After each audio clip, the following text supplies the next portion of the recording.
Hey, I'm Adrian, and I play drums in Action Adventure. I'm going to be showing you guys my drum kit. So right here I have the Ludwig New Sonic. I went with the wall, like the natural finish. They had a couple different ones, but I'm like obsessed with wood grain, so this is the way I decided to go. Got a 9 by 13 inch rack tom, 14 by 22 inch kick, and then I've got the 16 by 16 floor tom. These are just Evans G2s front heads. And then I have the Remo, I think it's like Power Blast for my kick head, which I really like because I got a big leg and it can take a beating. I used to use Gretsch all the time, but I don't know, I feel like Ludwig kind of has some sort of prestige to it. And I know that they do typically like a lot of different like jazz drums and stuff like that. I know a lot of blues guys play on Ludwigs, but I actually went with this new Sonic because it's supposed to be like their most versatile line of drums, and they say you can play like any genre of music on it, and I felt like it kind of fit with us because we kind of draw influence from a few different genres. I think it's very resonant. That's like the number one thing I feel like after I hit one of the heads, I feel like the tone that you get afterwards is really full. And that's one thing that I definitely like as compared to like my old kit. I think it's partially because this is a hybrid wood or hybrid ply setup, so it's 6 ply, but the outside layers are maple and the inside layers are cherry. I've never had a cherry kit before, so I'm assuming that has something to do with it. I've had this kit for, maybe about 6 months now. It's seen a bunch of shows already, been going on tour and stuff, and I love it. So this is a Ludwig universal snare. This is 6 ply as well. It's going to be 6 ply, I believe it's walnut. I think it might be hybrid actually. It might be walnut and maple.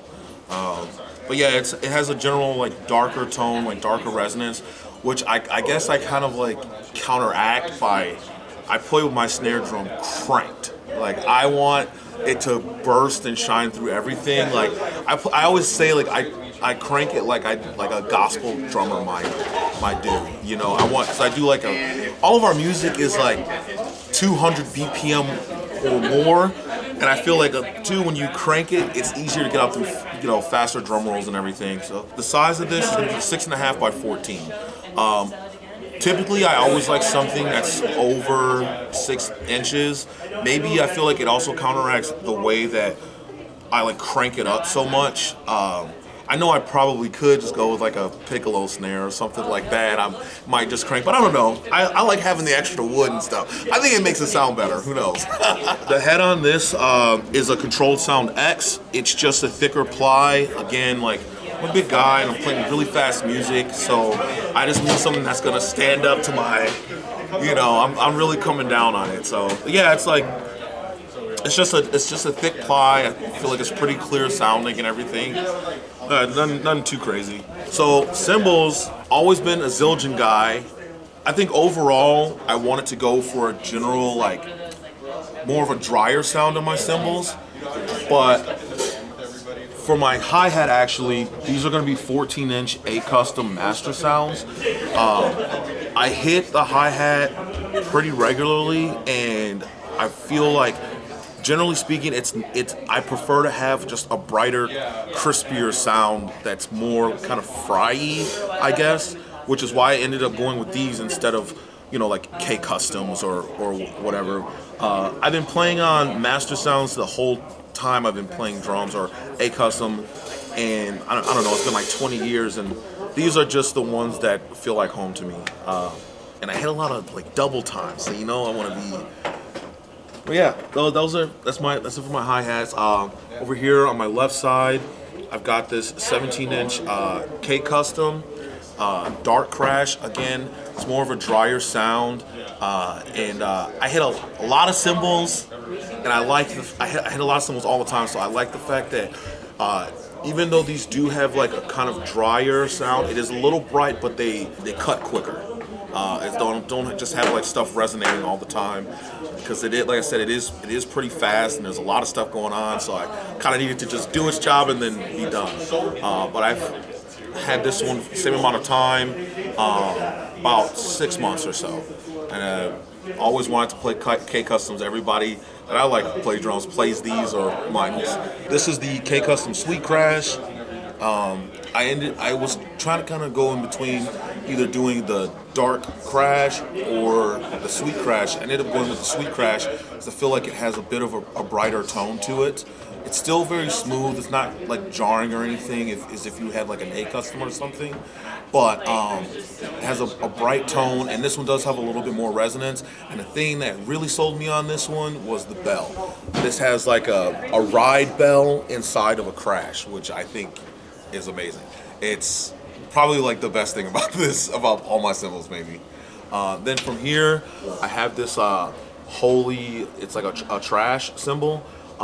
This is also 17 inches, and I went with this just because I feel like not every situation calls for a china. So you get kind of that china, like, I don't know the word, abrasiveness and decay from a china, but at the start it sounds like probably closer to my dark, my 17-inch dark. So I hit that one a lot of times. If like we're not hitting like a true breakdown, if I'm still grooving with it, I'll go ahead and I'll hit this one.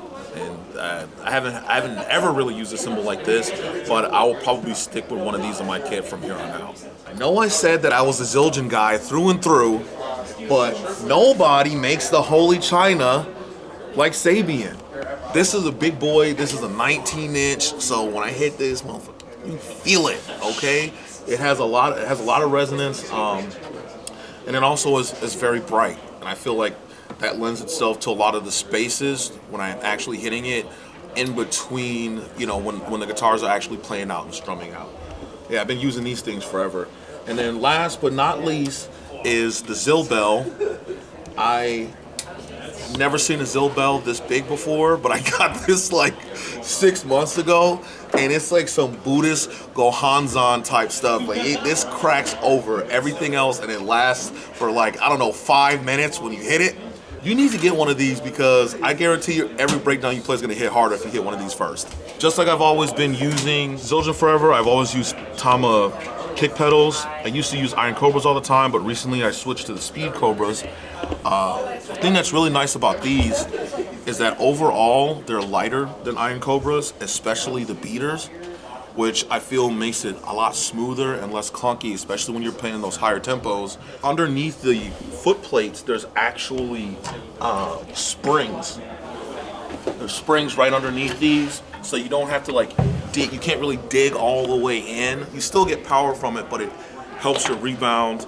Again, if you're playing like 222, it's nice to have those little shortcuts, you know?